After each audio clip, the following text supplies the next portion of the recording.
The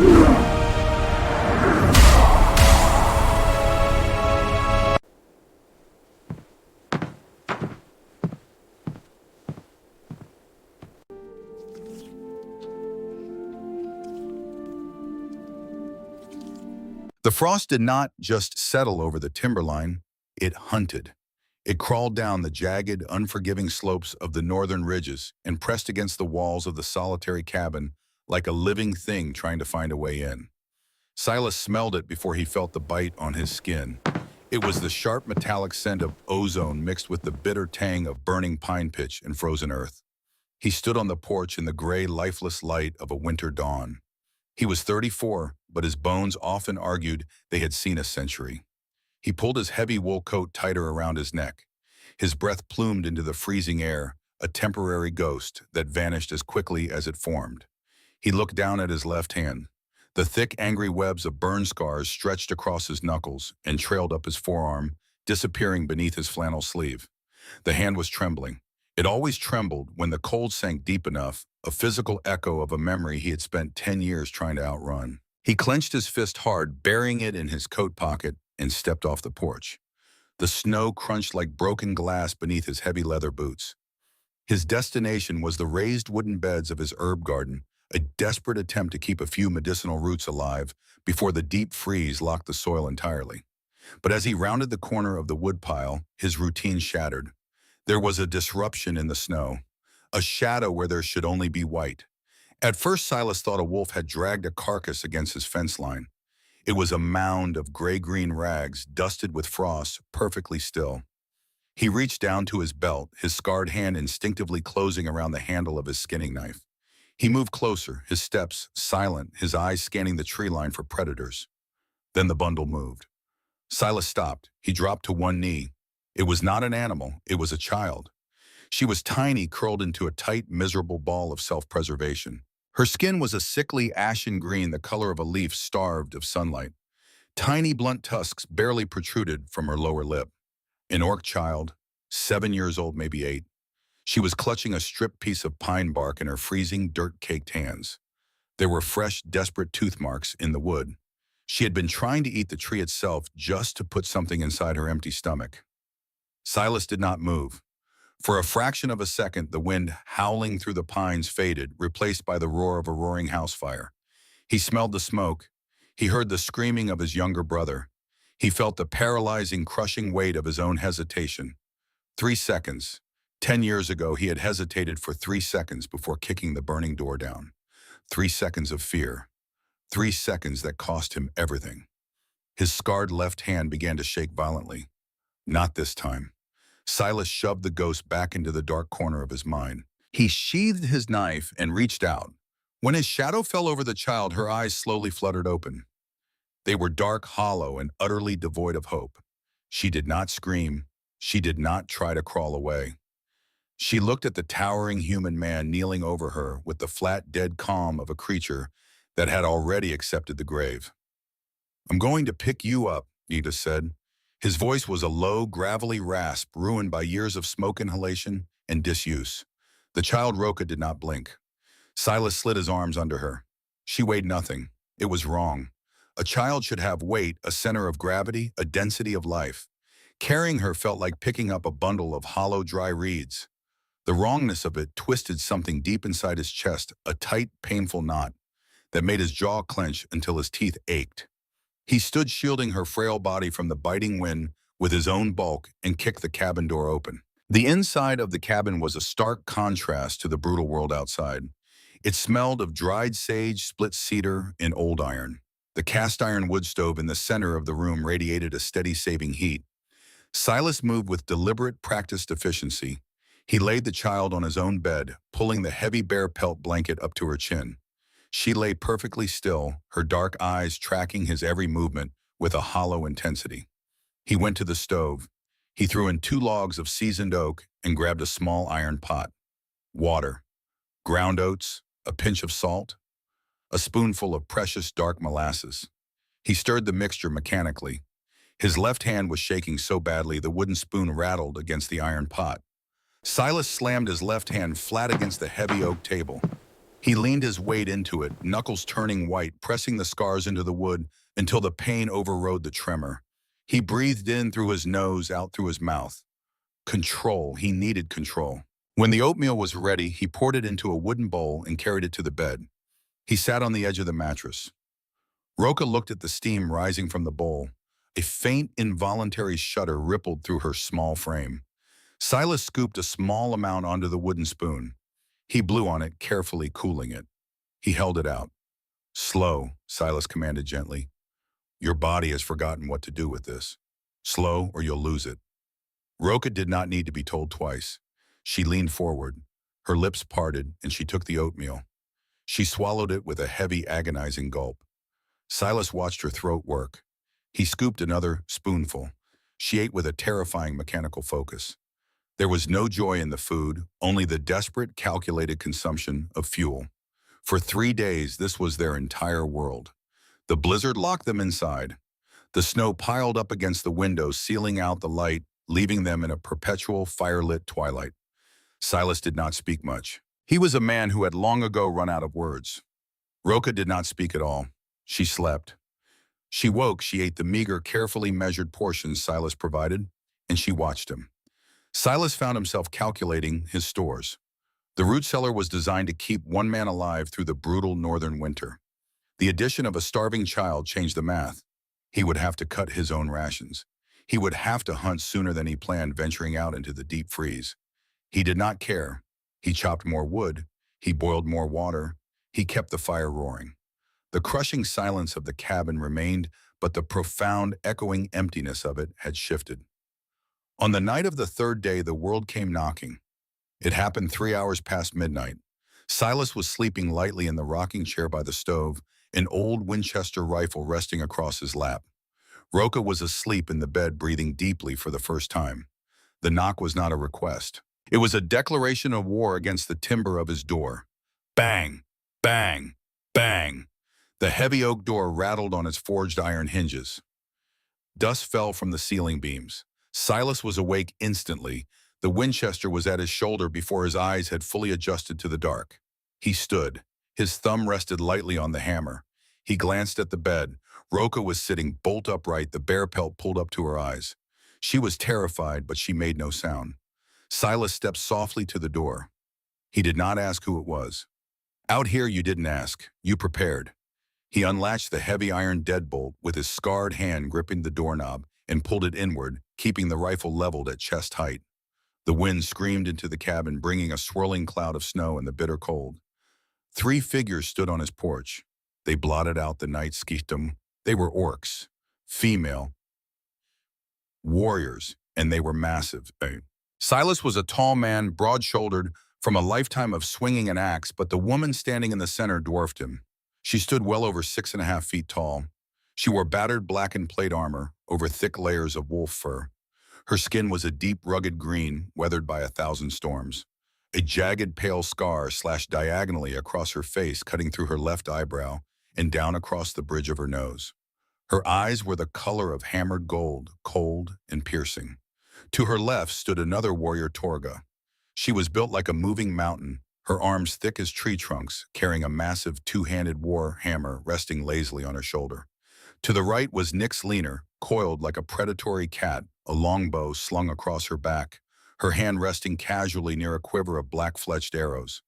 They looked like death walking. Silas did not lower the rifle. "You're on my porch," he said. His voice cut through the howling wind, low and steady. The leader, Valia, did not look at the gun. Her golden eyes tracked past Silas, looking into the warm, dimly lit interior of the cabin. She saw the heavy iron pot on the stove. She saw the empty wooden bowl on the table. Finally, she saw the small shape of Roka huddled in the bed. Valia's jaw tightened. She looked back down at Silas. "You have our child," Valia said. Her English was heavily accented, guttural, and spoken with the absolute authority of a warlord. "I found a starving girl eating bark in my garden." Silas replied, his grip on the rifle unyielding. "I fed her. If you came to take her, you can turn around. She's not traveling in this storm." Valia stepped forward. Her heavy armored boots struck the wooden floorboards of the cabin threshold. Silas cocked the hammer of the Winchester. The metallic click was sharp and final. Torga shifted her weight. Nyx's hand moved a fraction of an inch closer to her arrows. Vaelia raised a massive, gauntleted hand, halting her warriors. She looked at Silas, her eyes narrowing, studying the scarred hands, the weary posture, the unflinching gaze. She looked again at the empty bowl on the table. "You do not understand," Vaelia said, her voice dropping an octave, vibrating in Silas's chest. "She is clan severed, cast out. To feed her is to claim her." Silas frowned. "I don't care about your politics. She was dying." "You fed the severed one," Valia repeated, stepping fully into the doorway, forcing Silas to either shoot or step back. Silas stepped back. "From your own hearth, with your own hand. You asked for no coin. You asked for no trade." Valia stopped. She towered over him in his own home.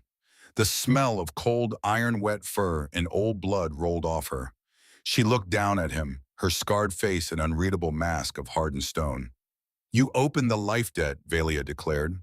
The words hung in the air, heavy and absolute. "We do not leave unpaid." Before Silas could fully process the statement, Valia unbuckled the massive battle axe from her back and leaned it against the wall of his cabin. It hit the floorboards with a heavy thud. She began unfastening her heavy fur cloak. Torga and Nyx pushed past Silas, bringing the storm in with them. They kicked the snow from their boots and began unstrapping their weapons, treating the cabin as if it were a conquered outpost.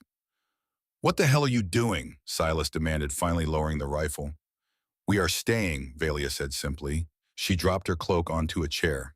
It covered the piece of furniture completely. "Until the debt is balanced, until the blood is repaid." Silas stared at them. 4 orcs in a cabin built for one hermit. The walls instantly felt as if they were closing in. The oxygen in the room seemed to vanish, consumed by the sheer physical mass of the warriors. "There's no room," Silas said, his voice rising in frustration.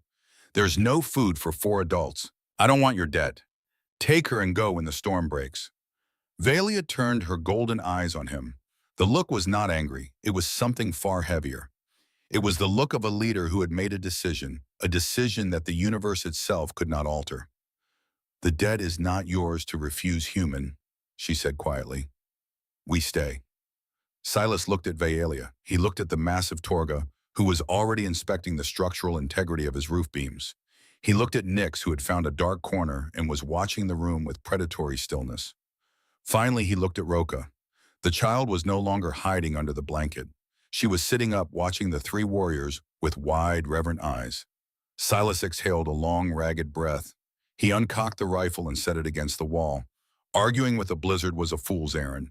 Arguing with a warlord who had just decided to move into your living room was suicide. "Fine," Silas grunted. He walked over to his bed. He gathered his heavy canvas bedroll, a spare woolen blanket, and his pillow. He carried them to the far side of the room near the rusty, soot-stained hearth. He dropped the bedding onto the hard wooden floorboards. He looked at Vaelia. He gestured to the empty space on the bed next to Roka. "Don't crush the kid," Silas muttered. He lay down on the floor. The heat from the stove was strong here, but the floorboards were unforgiving. He pulled the blanket over his head, turning his back to the room. He closed his eyes, listening to the heavy, unfamiliar sounds of armored bodies moving through his quiet sanctuary. The night was agonizingly long. Torga and Nyx eventually settled onto the floor near the door, sleeping instantly, their breathing heavy and rhythmic, like the rumbling of a distant landslide. But Silas did not sleep. The scarred skin on his hand throbbed. He lay perfectly still, listening. An hour passed, then 2. Silas slowly opened his eyes and shifted the blanket just enough to see the room. Valia was not asleep.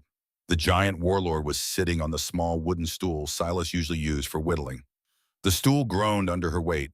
She was awake, her golden eyes reflecting the dying embers of the wood stove. Her massive hands rested on the haft of her battle axe, which she had pulled close to her side. She was looking directly at Silas. She knew he was awake. She knew he was watching her. They stared at each other across the small, smoky expanse of the cabin. There was no hostility in her gaze, but there was no warmth either. It was an evaluation.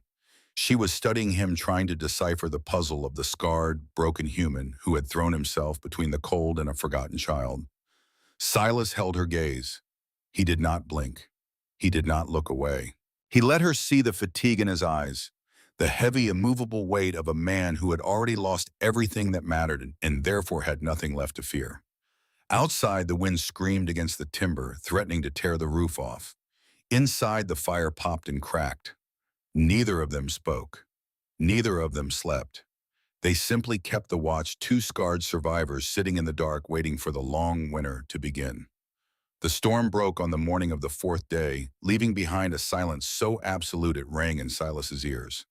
The wind had stopped screaming, but the cold it left behind was a physical weight. It was the kind of deep, punishing freeze that snapped pine branches like dry bones and froze a man's lungs if he breathed too fast. Silas pushed the heavy oak door open using his shoulder to force it past the 3-foot snowdrift blocking the porch.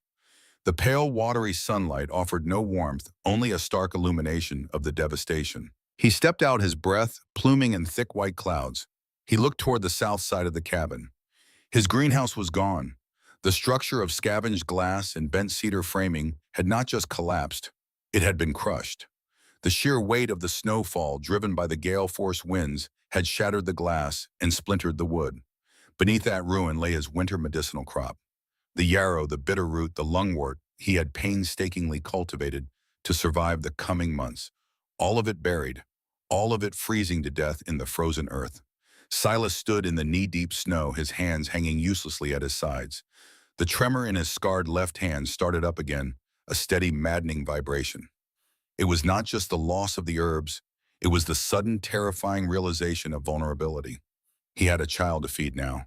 He had 3 massive warriors draining his root cellar, and the mountain had just taken his leverage. He heard the heavy crunch of boots behind him. Valia stepped off the porch. She did not wear her heavy plate armor, only a thick tunic of cured hide and her wolf fur cloak. She walked to the edge of the ruined greenhouse and looked down at the shattered glass and broken cedar. She did not offer sympathy. Sympathy was for the weak. She turned her head and gave a short, sharp nod toward the tree line. Torga emerged from the cabin. The giant warrior didn't bother with a coat. She carried an enormous, double-bitted felling axe over her shoulder. She walked past Silas without a glance, her massive strides eating up the distance to the edge of the pine grove. Silas watched in stunned silence as Torga approached a towering 80-foot lodgepole pine. She did not measure. She did not hesitate. She set her stance, swung the massive axe in a wide, punishing arc, and buried it halfway through the trunk in a single blow. The sound was like a cannon shot echoing across the frozen valley. Valia turned back to Silas. She pointed at the wreckage. "Clear it," she commanded. It was not a request. It was an order from a warlord. Silas's jaw tightened. Pride flared in his chest, hot and defensive. This was his land, his ruin. But the survival instinct, honed over a decade of brutal isolation, overrode the pride. He went to the woodshed and grabbed his heavy crowbar and a pair of thick leather work gloves. For the next 4 hours, the ridge echoed with the rhythm of brutal labor. Silas worked silently, prying broken glass and splintered wood from the frozen soil. His breath came in ragged gasps. Every muscle in his back screamed in protest. 20 yards away, Torga felled 3 massive pines, limbed them with terrifying speed, and dragged the heavy logs back to the cabin.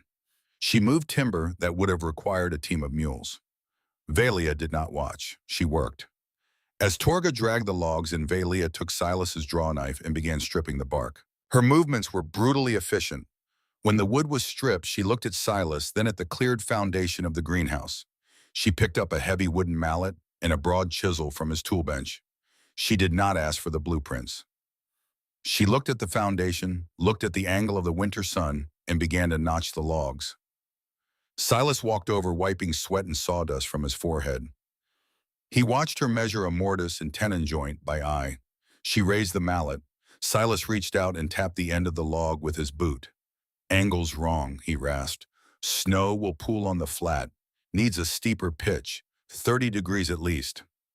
Valia stopped. She looked at the log. She looked at the cabin roof. She looked at Silas. She did not argue. She shifted the chisel a quarter of an inch to the left and struck the mallet. The heavy iron blade bit cleanly into the green wood. They worked together as the sun crawled across the pale sky. There was no conversation. Words were a waste of breath and heat. They communicated through the sharp strike of iron on wood, the grunt of heavy lifting, the shared rhythm of survival. Silas would line up a crossbeam. Valia would drive the wooden pegs home with swings that shook the ground. When a beam was too heavy for Silas to lift alone, Valia was already there, her massive shoulder taking the brunt of the weight without complaint. By dusk, a new frame stood over the garden. It was not pretty, it was not made of glass. It was a fortress of raw, thick timber angled perfectly to shed the mountain snow, built to withstand the end of the world. Silas stood back, his hands blistered beneath his gloves, his lungs burning. He looked at the structure. It was the finest piece of carpentry he had ever been a part of. Valia stood beside him, her chest heaving, slightly sawdust clinging to the sweat on her green brow. She reached out and struck the main support pillar with a heavy fist. The timber did not even vibrate. She looked at Silas and gave a single firm nod. Acknowledgement. Respect. They walked back into the cabin. The heat inside was a physical wall. Nix had kept the iron stove roaring all day. Roka was sitting on the floor using a piece of charcoal to draw crude shapes on a scrap of firewood. When Silas walked in, the little girl immediately dropped the charcoal, ran across the room, and grabbed the hem of his heavy coat. She buried her face in the rough wool. Silas froze. 10 years. 10 years without a human touch, without someone seeking him out for comfort. He looked down at the top of the child's head.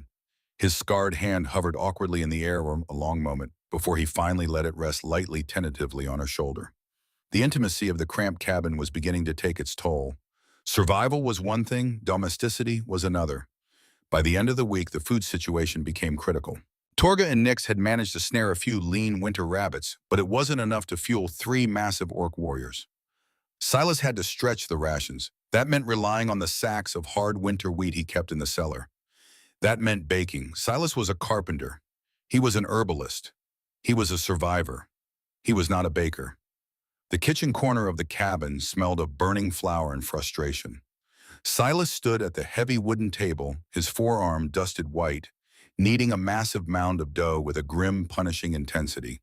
He had added too much water, then too much flour. The dough was gray dense and unyielding.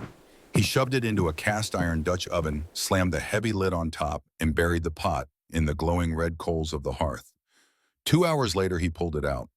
The loaf that emerged was a tragedy.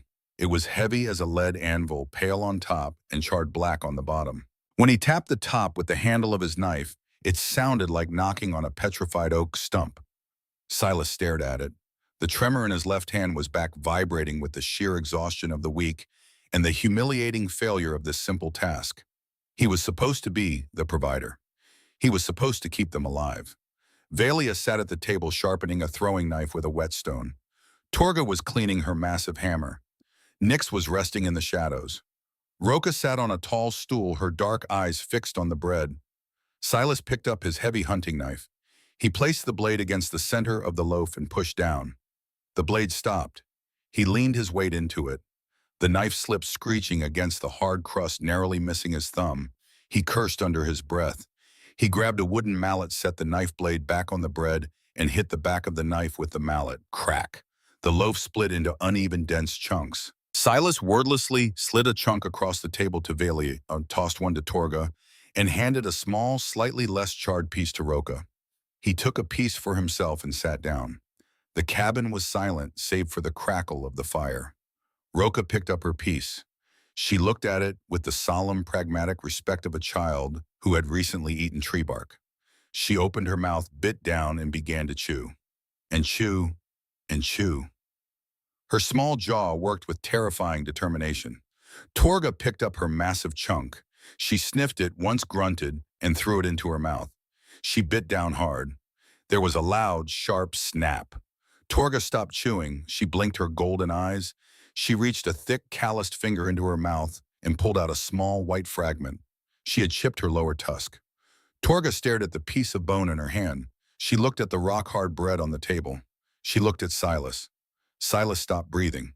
He waited for the explosion. He waited for the giant warlord to flip the table to demand blood, for the insult to tear his cabin apart. He braced his feet against the floorboards, ready to fight. Valia looked at Torga's chipped tusk. She looked at Silas's pale, tense face. She looked at Roca, who was still chewing her piece with an expression of pure, unadulterated focus. Valia's broad shoulders began to shake. It started as a low rumbling vibration deep in her chest, a sound like distant thunder rolling over the mountains. Then she threw her head back. A laugh erupted from the warlord. It was a massive, booming, uninhibited roar of pure amusement. It filled the cabin, rattling the iron pots hanging from the ceiling. It was the sound of a woman who had spent a lifetime holding the weight of a violent world on her shoulders, finally putting it down. Torga looked at her leader in shock, then looked at the tusk in her hand and let out a deep, booming chuckle of her own. Even Nyx, hiding in the shadows, let out a sharp snort of amusement. Silas sat frozen. He stared at Valia. He watched the harsh, brutal lines of her scarred face soften completely. Her golden eyes were bright, crinkling at the corners. For that one fleeting moment, she wasn't a terrifying warlord. She was just a person sitting in a warm kitchen, laughing at a terrible mistake. Something inside Silas's chest, a knot pulled tight for 10 long years, suddenly snapped. The corners of his mouth twitched. He tried to fight it, but the absurdity of the situation, the massive orc warrior defeated by his terrible baking, was too much. Silas smiled. It was a rusty, unfamiliar movement. It cracked the dry skin on his face. But it was real. He let out a short, breathy laugh, then another. He looked down at his left hand. It had stopped shaking. Completely. The silence that followed the laughter was different. It was no longer the tense, suffocating silence of hostages trapped in a room together. It was the comfortable, heavy quiet of a shared trench. Later that evening, the cabin was dark except for the warm, orange glow of the stove. Torga and Nyx were asleep by the door. Roca was dead to the world in Silas's bed, curled around a carved wooden wolf Silas had whittled for her. Silas sat at his workbench. The soft light illuminated the piles of dried herbs he was meticulously sorting into canvas pouches. He worked methodically, his hands moving with practiced grace. Valia walked over silently. The floorboards did not even creak under her immense weight. She pulled up the heavy wooden stool and sat across the bench from him. She watched him work. She watched his left hand. "You build with strength," Valia said, her voice a low, gravelly whisper. "But your hand falters. The spirit hesitates before the flesh." Silas stopped sorting. He did not look up. The air in the cabin suddenly felt thick. "It's just nerve damage," Silas lied. The rasp in his voice betrayed him. Valia leaned forward. The smell of cold iron and earth washed over him. "Orcs do not lie about wounds. A scar is a map of where the weakness was burned away. Tell me of the fire." Silas closed his eyes. He swallowed hard. The memory was always right there, waiting behind the door he kept locked in his mind. But tonight the lock was broken. Tonight the silence of the warlord demanded the truth. "It wasn't the fire," Silas said. He kept his eyes on the wooden table. "It was the time it took to move." He slowly turned his left hand over, exposing the thickest, ugliest part of the burn scars running up his inner forearm. 10 years ago, Silas began, his voice flat, devoid of emotion to keep it from breaking. "My family's cabin. A raid. Men who wanted what we had. They locked the doors from the outside and threw torches." Valia did not move. She did not offer pity. She simply listened. "I was chopping wood out back. I heard the screaming. My little brother, he was inside." Silas clenched his scarred hand into a fist. "I ran to the door. I had my axe. I raised it. But I heard the roof collapsing. I felt the heat. And for 3 seconds I stopped. I froze. I calculated the odds." Silas looked up, his eyes locking onto Valia's golden gaze. The pain in his chest was a physical agony. 3 seconds of cowardice," Silas whispered. "By the time I swung the axe, by the time I dragged it out, it was too late. He died in my arms. I burned my hands trying to put out the flames on his coat. But the scars aren't from the fire. The scars are the price of those 3 seconds." The cabin was dead silent. The crackle of the wood stove sounded incredibly loud. Silas waited for the warlord's judgment. He waited for her to recognize the broken, cowardly thing he truly was beneath the stoic exterior. Valia looked at his scarred hand. She did not speak a word of comfort. She did not tell him it wasn't his fault. She knew the brutal math of survival better than anyone. Slowly, deliberately, Valia reached to her right hand. She gripped the heavy leather of her combat glove and pulled it off. She tossed it onto the workbench. Silas stared. The back of Vaelia's massive green hand was covered in a thick, jagged mass of shiny white burn tissue. The scars wrapped around her wrist and disappeared up her thick forearm, mirroring his own. She reached out across the table. She did not ask permission. She took Silas's scarred left hand and pressed her massive scarred palm flat against his. Her skin was rough as sandpaper calloused from war hot as a furnace, the physical weight of her hand grounding his. "You carry the ashes," Valia said softly, her thumb tracing the edge of his worst scar. "But the fire did not consume you. You still build. You still feed the severed ones." She looked deeply into his eyes, stripping away every layer of his isolation. "I see you, Woodshaper. The hesitation is dead. The man remains." The physical contact sent a jolt through Silas's chest. It was the first time in a decade someone had touched his scars without flinching. It was the first time someone had looked at his ultimate failure and seen strength instead of ruin. He didn't pull his hand away. He let the heat of her grip sink into his bones. The distance between them vanished. The cramped cabin no longer felt like a prison. It felt like a bunker holding the line against a hostile world. Silas found himself noticing the small things. The way the scent of raw pine sap on his clothes mixed with the deep, earthy smell of wood smoke and leather that Valia carried. The way Torga would unconsciously stand between the window and Roca whenever a shadow passed outside. The way the child now walked with a slight, arrogant swagger, imitating the giant warriors who had claimed her. They were not roommates. They were a pack, and Silas was slowly, terrifyingly becoming part of it. But with closeness came observation, and Silas was a man who noticed details. 2 nights later, the temperature plummeted again. Silas had gone outside to fetch more firewood, staying out longer than necessary just to feel the biting wind against his face, to remind himself of the brutal reality beyond his walls. When he returned carrying an armful of split oak, the cabin was warm and quiet. Roca was asleep. Torga and Nix were outside checking the perimeter. Silas kicked the door shut with his heel. He turned toward the stove to drop the wood. Valia was standing by the hearth, her back to him. She had removed her heavy hide tunic to change the bandages on a deep, jagged wound across her ribs, a wound she had hidden perfectly since the day she arrived. Silas froze, his eyes widening. He meant to turn away to offer privacy, but the sight before him locked his boots to the floorboards. Valia's back was a canvas of violence, scars layered upon scars, a history of 100 battles written in raised flesh. But that was not what held Silas's gaze. Spanning the entire width of her massive muscular back from shoulder blade to shoulder blade was a sprawling, intricate tattoo burned into her green skin with black ink and ash. It was a skull of a dire wolf pierced by 2 crossed battle axes wrapped in chains that shattered at the bottom. Silas knew the markings of the northern tribes. He had traded with orc scouts for years.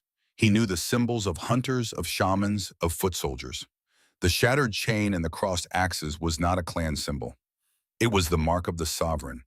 It was the brand of a warlord who commanded armies, who held the power of life and death over tens of thousands. It was a mark meant to be seen from the front lines leading the vanguard. Silas slowly lowered the firewood to the floor, the logs thudding softly against the planks.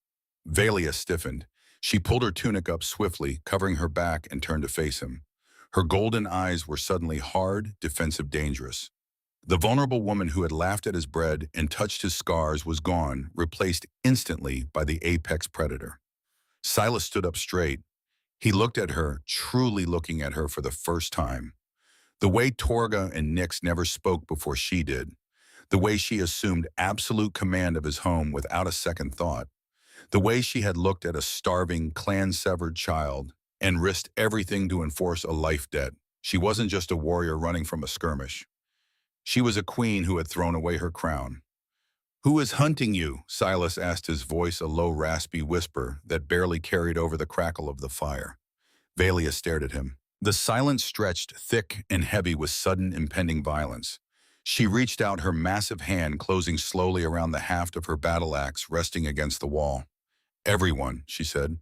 The word everyone was still hanging in the heavy air of the cabin when the forest outside suddenly died. It was a subtle shift, but to a man who had spent a decade listening to the breathing of the mountain, it was as loud as a gunshot.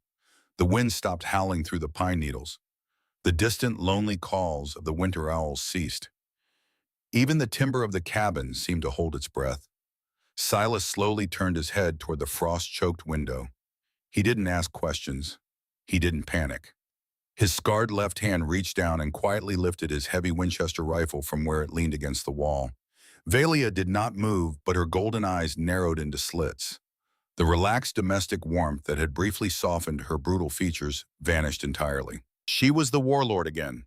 She raised her right hand, two thick fingers extended, and made a short chopping motion toward the door. Torga and Nyx were instantly awake. They did not speak. They did not yawn. They rose from the floorboards like shadows detaching from the wall. Torga hoisted her massive warhammer, the iron head catching the dull orange glow of the stove. Nyx slipped an arrow from her quiver.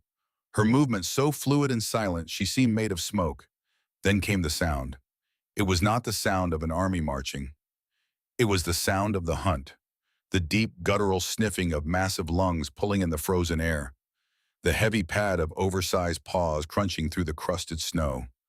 "Wargs," Nyx whispered from the darkest corner of the room. Her voice was flat, completely devoid of fear, but stating a simple, lethal fact. "Trackers," Torga grunted, stepping in front of the window, blocking the glass with her immense armored bulk. "A sovereign's bounty draws the best." Valia looked at Silas. There was no apology in her eyes. She had brought this war to his doorstep, but guilt was a luxury she could not afford. She reached out and grabbed him by the front of his heavy wool coat. Her grip was like a steel vise.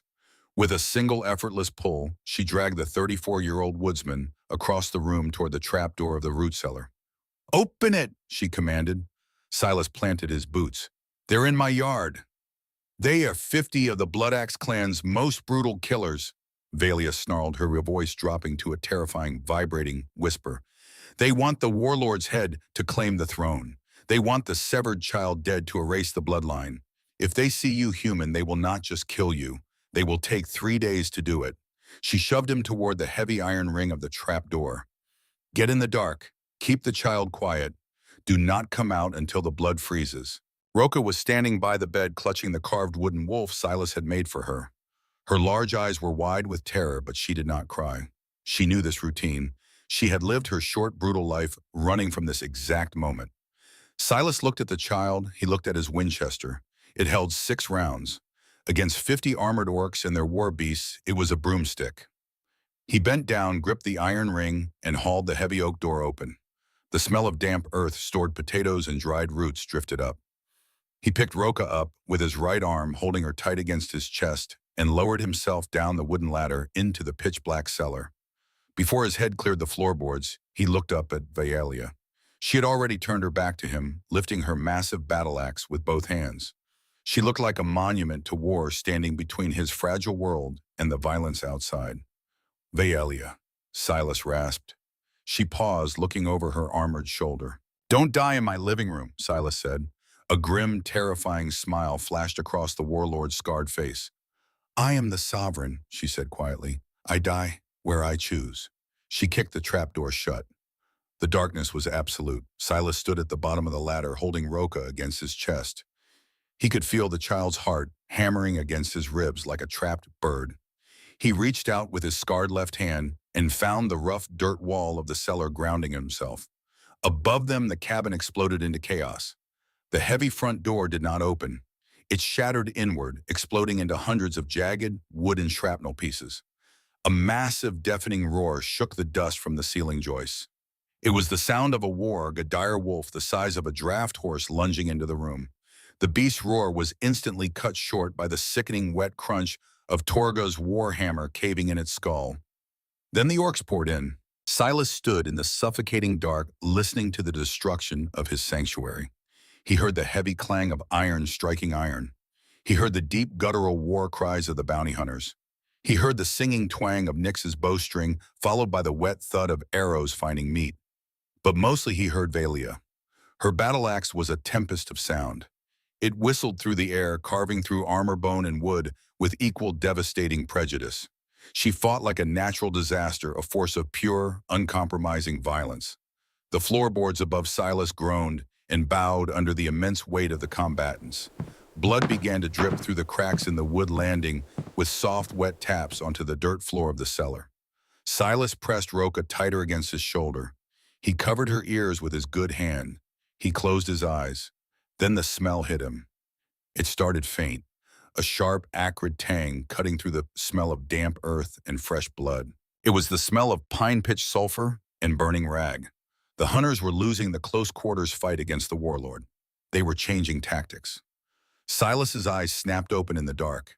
He looked up at the ceiling. A faint orange glow began to outline the cracks in the floorboards. They were torching the cabin. The panic did not arrive slowly. It hit Silas like a physical blow to the chest. The air in the cellar instantly grew thin. The roar of the battle above was suddenly drowned out by a different sound, the roaring, hungry crackle of flames catching dry cedar. His left hand began to shake. It wasn't a tremor. It was a violent, uncontrollable spasm. He wasn't in the root cellar anymore. He was 10 years in the past. He was standing outside a burning door. He could hear the screaming. He could feel the blistering heat cooking the skin on his face. "Help me, please." Silas, the ghost of his brother, shrieked in his mind, louder than the orcs, louder than the fire. The roof of the cabin above them groaned loudly as a main support beam caught fire. Smoke began to curl down through the floorboards, thick and choking. Roca coughed, burying her face into Silas's neck. Silas's boots were glued to the dirt floor. Paralysis gripped his spine. The cold terror of failure anchored him in place. He was going to watch it happen again. He was going to stand perfectly still, trapped by his own cowardice, and wait for the fire to consume the only thing he had left to protect. 1 second. The smoke grew thicker. His lungs burned. 2 seconds. Roca squeezed his coat, her small, blunt fingernails digging into the wool. She wasn't screaming. She was trusting him. 3 seconds. Silas stopped counting. He didn't wait for the courage to arrive. He didn't wait for the fear to fade. Courage was a myth sold to young men in uniforms. There was only the choice between doing nothing and doing something. Silas reached his left hand out into the darkness of the cellar. His shaking fingers brushed past the sacks of potatoes, past the hanging dried meats, until they wrapped around a piece of smooth, oiled hickory wood.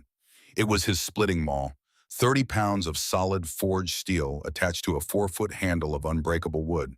It was a tool built for breaking the hardest, most unyielding timber in the north. As his scarred palm gripped the wood, the shaking stopped. Completely. "Roca," Silas rasped, coughing through the smoke. "Hide behind the barrels. Do not come out." He set the child down. He didn't look back to see if she obeyed. He gripped the maul with both hands, the rough texture of the wood biting into his calluses. He stepped up the wooden ladder. He didn't try to open the trap door gracefully.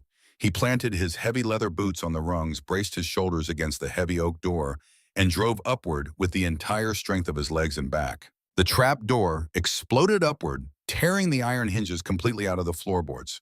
Silas erupted from the cellar like a demon summoned from the mountain's core. The cabin was a vision of hell. The walls were engulfed in flames. Thick black smoke blinded him. The heat was a physical pressure pressing against his eyeballs. Through the smoke, he saw Velia. The warlord was backed against the stone hearth. Her massive axe was coated in gore, but she was breathing heavily. A deep gash bled freely from her shoulder. Torga was on one knee using her hammer to prop herself up a spear, thrust clean through her thigh. Nyx was out of arrows fighting with a pair of short hunting knives. They were surrounded by 6 massive bounty hunters wearing heavy chainmail and spiked iron helmets. The leader of the hunters, a brute with half his face missing to a prior war, raised a heavy broadsword to deliver the killing blow to Velia. Silas did not yell a battle cry. He did not scream. He inhaled a lungful of smoke and fire, and he swung them all. He was not a trained swordsman. He did not know the elegant arts of parry and riposte. He knew leverage. He knew physics. He knew how to drop a mighty tree exactly where he wanted it to fall. The 30-pound steel head of the splitting maul caught the leader of the hunters directly in the side of his right knee. The sound of the joint shattering was louder than the fire. The massive orc collapsed with a shriek of agony, his leg bending entirely backward. Before the other hunters could even register that a human had entered the fight, Silas reversed his grip. He used the momentum of the swing to pivot his hips, bringing the flat sledgehammer back of the maul around in a devastating upward arc. The steel connected with the chest plate of the second hunter. The armor crumpled like tinfoil. The orc was lifted entirely off his feet and thrown backward into the burning wall. Valia's golden eyes snapped wide open in shock.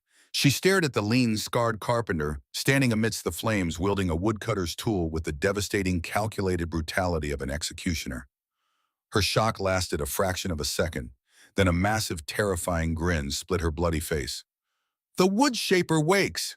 Valia roared, her voice shaking the burning rafters. She pushed off the stone hearth, her battle axe swinging in a lethal arc that severed the head of the hunter nearest her. Torga let out a booming laugh, ignoring the spear in her leg, and swung her hammer, shattering the ribs of another. Silas didn't stop moving. He couldn't. The fire was eating the oxygen. He ducked under a wild sword swing, stepped inside the hunter's guard, and drove the heavy wooden handle of the maul directly into the orc's throat. "Out back!" Silas roared, his voice tearing. "Through the kitchen window!"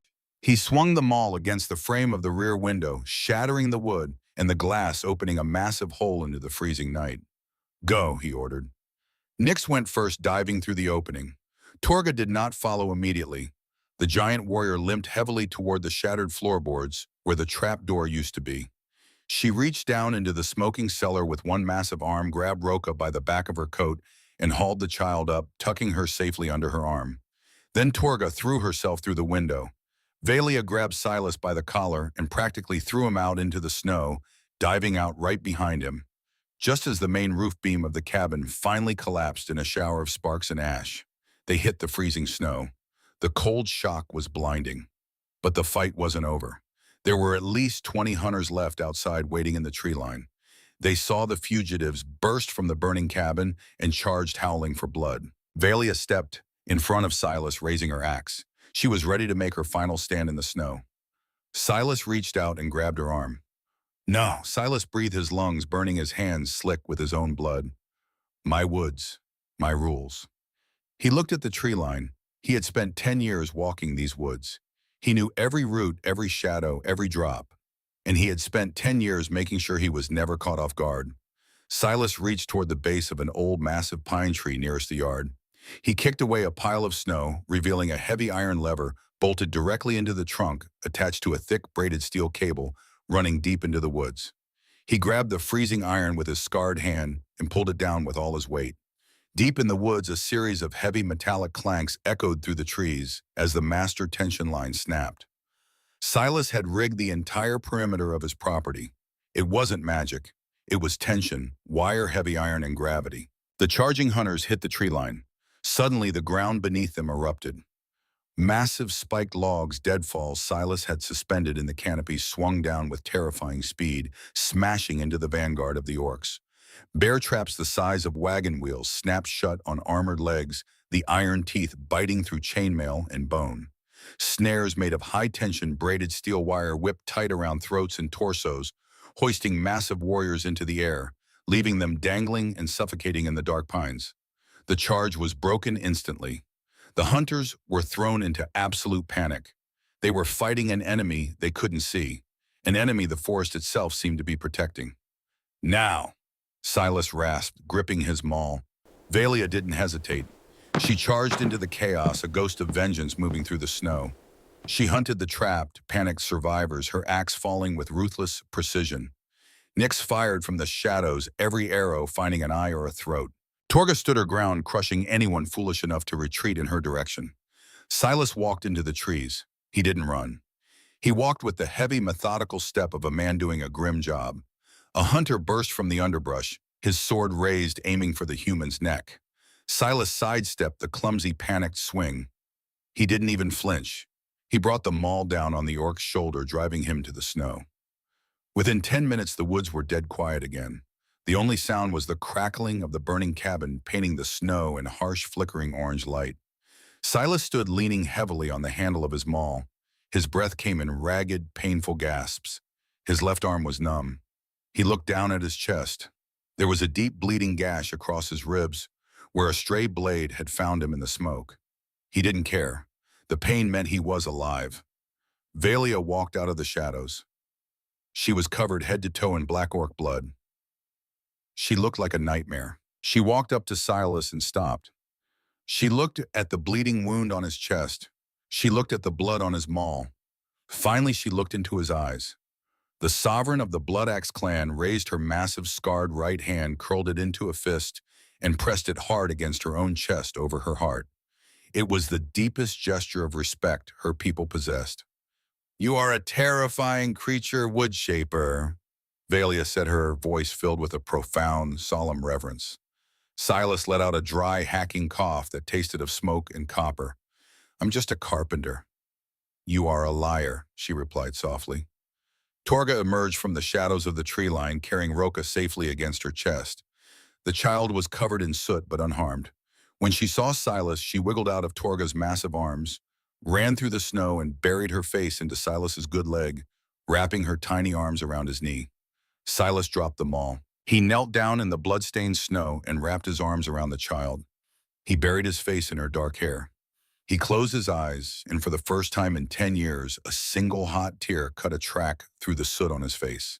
He hadn't frozen. He hadn't failed. He had paid the debt.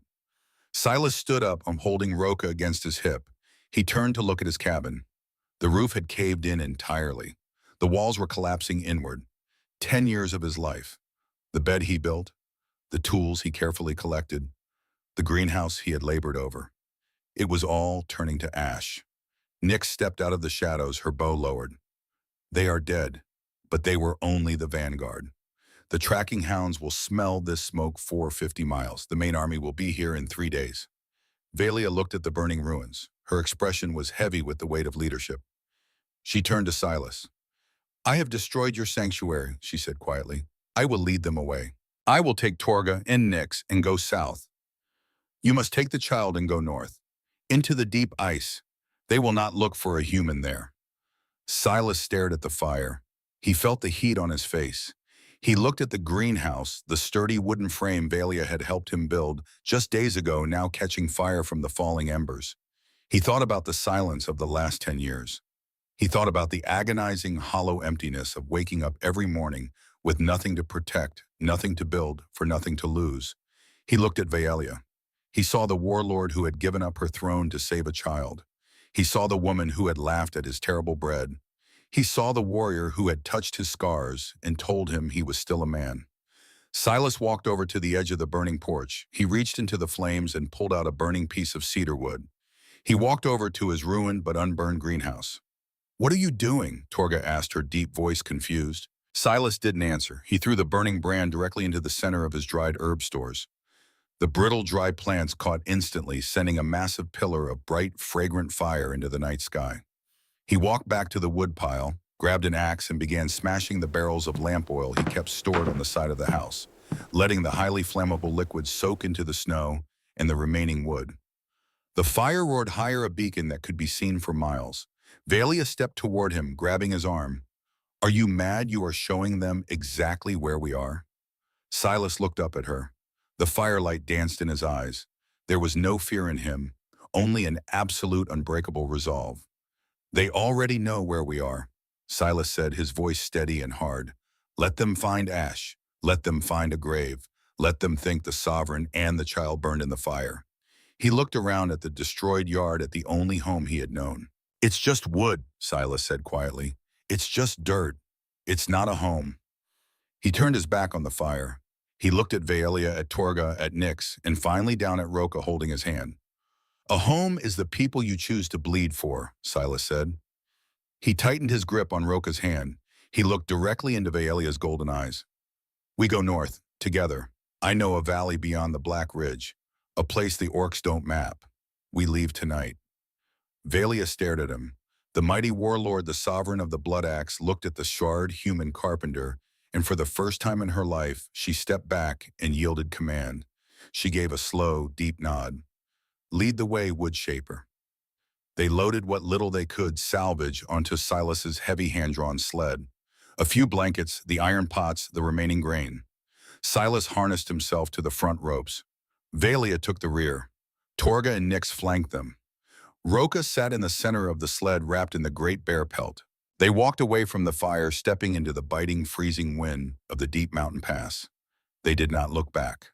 The snow began to fall heavily again, a thick white blanket that rapidly erased their tracks, burying the past, burying the blood, and leaving nothing but the silence of the wild. 5 years later, the hammer struck the anvil with a clear ringing note that echoed off the high granite walls of the hidden valley. Silas stood at the forge. He was 39 now. The gray had taken over the hair at his temples and threaded heavily through his beard. The lines around his eyes were deeper carved by the harsh mountain sun and the freezing winter winds. But his shoulders were broad, his back was straight, and when his left hand held the heavy iron tongs, it did not shake, not even a fraction of an inch. He plunged the glowing red iron into the quenching barrel. The water hissed violently, sending a plume of white steam into the cool mountain air. He pulled the metal out. It was a perfectly formed hinge, heavy and unbreakable. "Angle is off," a voice criticized from the porch.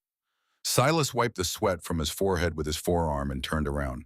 Sitting on the wide, sprawling porch of the massive two-story timber cabin was a 12-year-old orc girl. Roka was tall for her age, her green skin healthy and scarred from climbing trees and falling off boulders. She was holding a piece of white birch wood, whittling it with a frighteningly sharp hunting knife Silas had forged for her birthday. "The angle is exactly 90 degrees, you little menace," Silas grunted, tossing the hinge onto a workbench. Roka smirked, a devastating expression she had entirely stolen from Torga. "If you say so, old man, but if the door sticks in winter, I'm not fixing it." Silas chuckled, a deep, warm sound that settled comfortably in his chest. He looked past the girl toward the far end of the porch. Valia was sitting in a heavy rocking chair Silas had built perfectly to accommodate her massive frame. She wore no armor. The heavy plate steel had been melted down years ago to make plowshares and axe heads. She wore a simple, loose-fitting tunic of dyed wool. Her graying hair was braided loosely over one shoulder. She was methodically polishing the wooden shaft of a hunting arrow. She felt his eyes on her. She stopped polishing, turned her head, and looked at him. 5 years had softened the warlord. The brutal, jagged edges of her presence had smoothed into a quiet, immense strength. The golden eyes were still fierce, but the coldness was gone. Silas leaned against the wooden post of his forge. The valley around them was a paradise of isolation. A pristine lake, towering pines, a massive garden that Torga tended with terrifying aggression. They were entirely alone in the world, and they lacked nothing. Valia set the arrow down on her lap. She looked at the sturdy cabin behind her, at the child whittling safely on the porch, and finally at the scarred, graying man standing by the fire. The sovereign of the Bloodaxe clan did not smile often, but when she did, it was a subtle, incredibly warm shifting of her scarred features. She gave Silas a slow, meaningful nod, a silent acknowledgement of the peace they had bled to build. Silas nodded back. He turned around, picked up his hammer, and pulled a new piece of iron from the fire. He swung the hammer down. It wasn't the swing of a warrior fighting for his life. It was the swing of a builder, a provider, a father. The sound rang out across the hidden valley, a steady, unbreakable heartbeat of a life hard won and a debt forever paid in full.